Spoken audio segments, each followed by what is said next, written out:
Hola chicos, continuamos desarrollando el ejemplo número 3, suma de polinomios.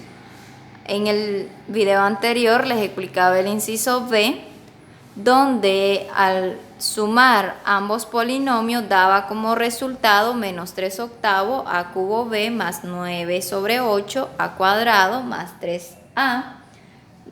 De modo que esas fracciones no se podían seguir reduciendo. El 3 tiene tercera, el 8 tiene mitad. El 9 tiene tercera, el 8 tiene mitad, no tienen la misma divisibilidad. Por lo tanto, estas fracciones no son reducibles, pero en el caso que fuesen reducibles, se realiza hasta llegar a su mínima expresión. Estaremos desarrollando un tercer ejemplo donde estaremos siempre con los coeficientes fraccionarios. Les decía que para sumar polinomios donde contengan cada término coeficiente fraccionario, se usa la forma horizontal, que es más sencilla para poderlo desarrollar y reducir, pero el que desee aplicar lo que es la forma vertical cuando estén los coeficientes fraccionarios, también lo puede efectuar, recordándoles solo que para cuando lo indiquen de forma vertical tienen que respetar los términos semejantes que deben ir indicados uno debajo del otro para poder facilitar la reducción de esto con su respectivo signo, es decir, que para la suma los signos no cambian, quedan indicados o expresados con su mismo signo. Bueno, el primer polinomio es nombrado P de x, y, porque el primer polinomio tiene dos variables, x y y. Y el segundo polinomio es nombrado Q de x, y. También observan que tiene dos variables, x y y. Como primer paso es ordenar ambos polinomios de forma descendente. Ordenar el polinomio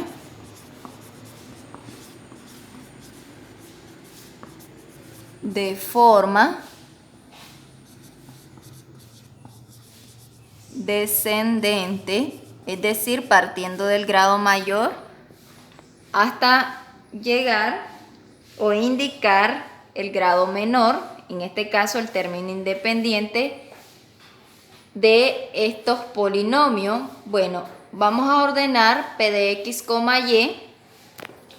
Antes de ordenar P de x, y, identificamos qué grado están en la expresión de cada término.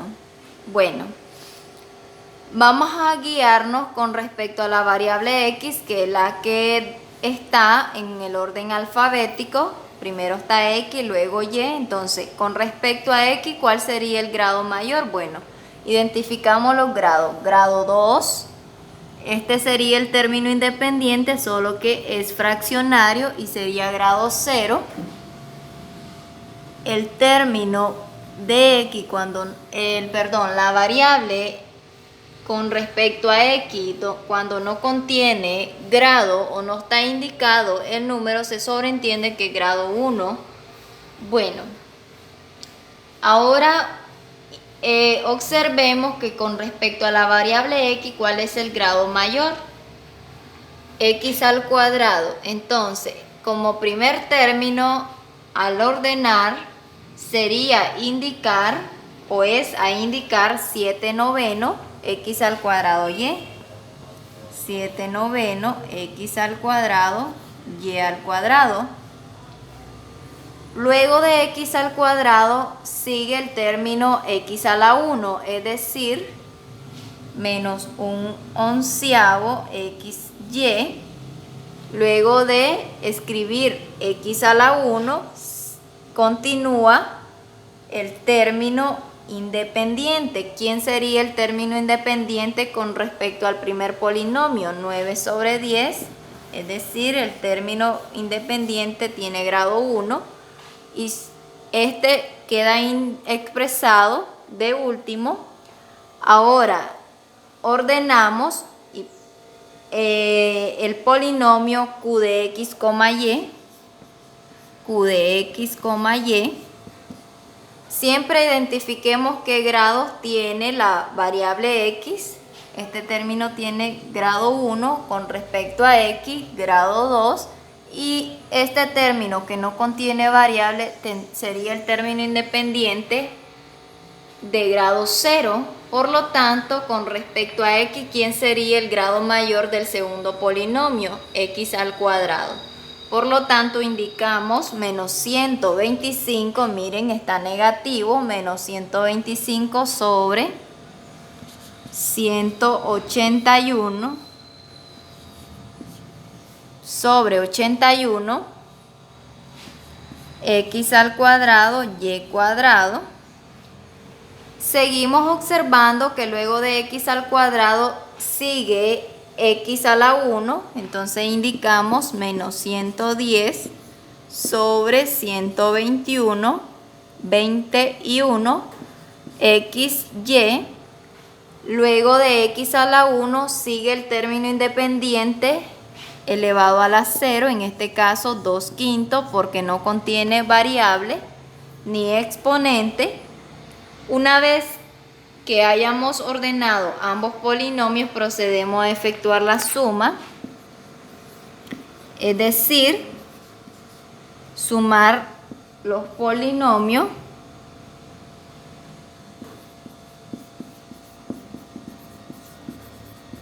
agrupando términos semejantes.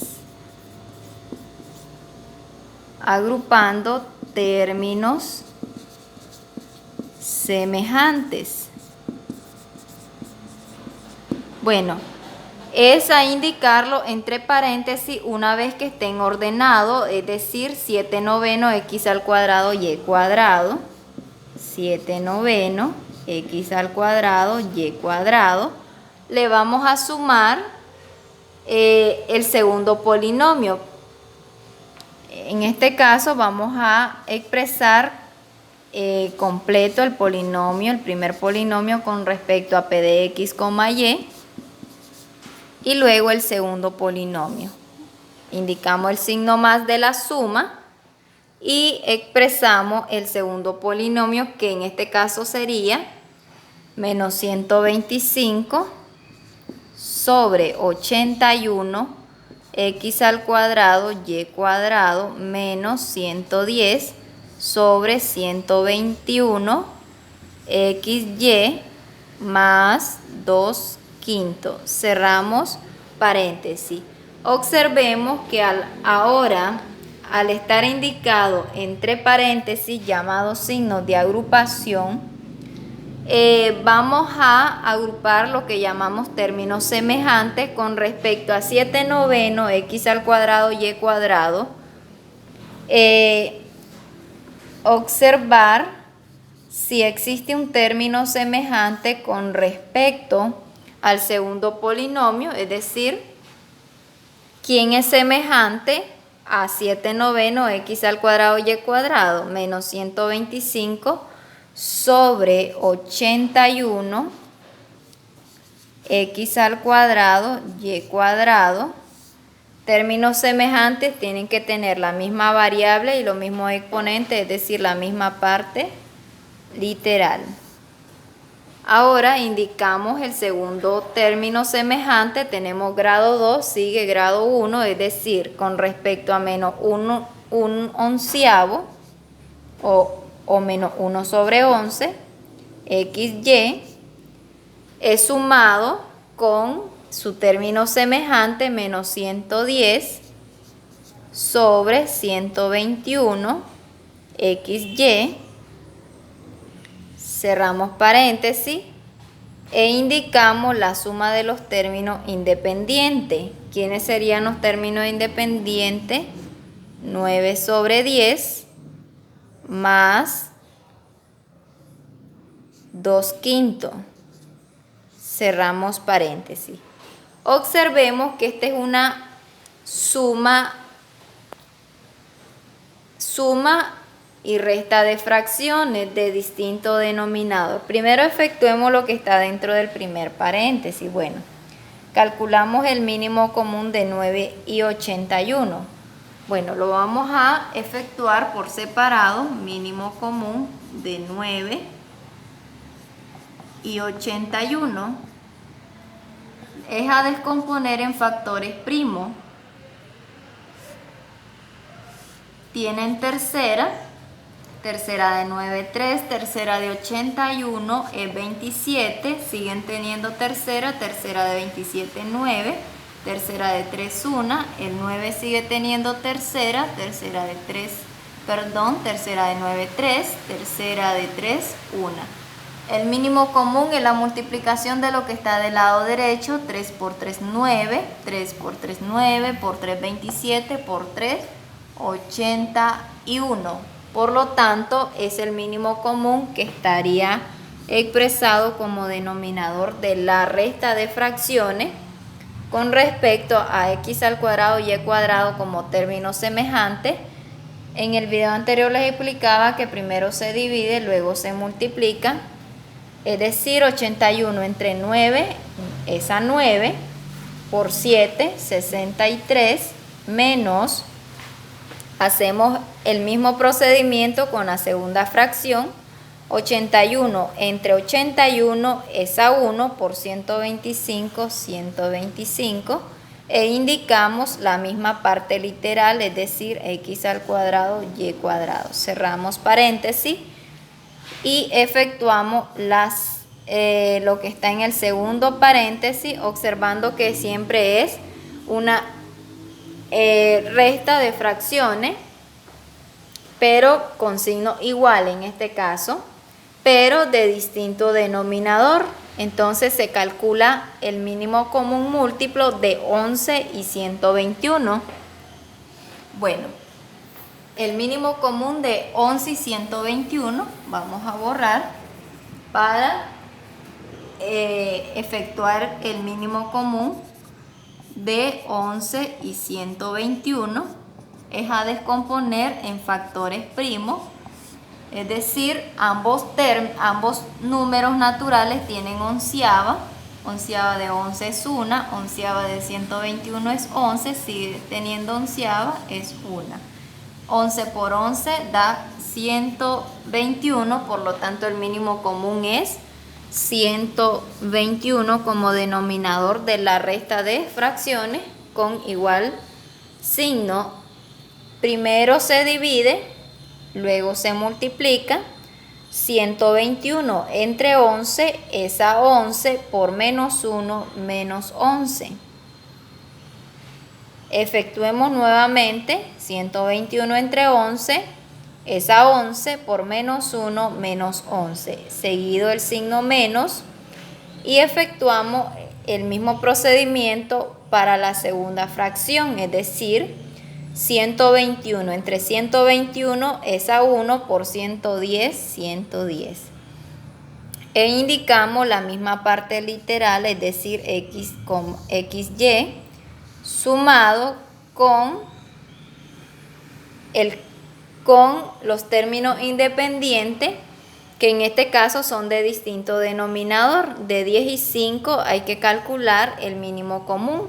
Bueno, vamos a borrar y calcular el mínimo común de 10 y 5 de los términos independientes. Mínimo común de 10 y 5. Entonces es a descomponer en factores primos. Mitad de 10, 5, quinta de 5, 1, 1. Por lo tanto es la multiplicación de lo que está del lado derecho. 2 por 5, 10. Entonces el mínimo común es 10. El mínimo común queda expresado como denominador de la fracción. Luego, primero se divide, luego se multiplica. 10 entre 10 es a 1, por 9, 9, más 10 entre 5 es a 2 por 2, 4 y cerramos el signo de agrupación, paréntesis, y efectuamos la suma de los numeradores.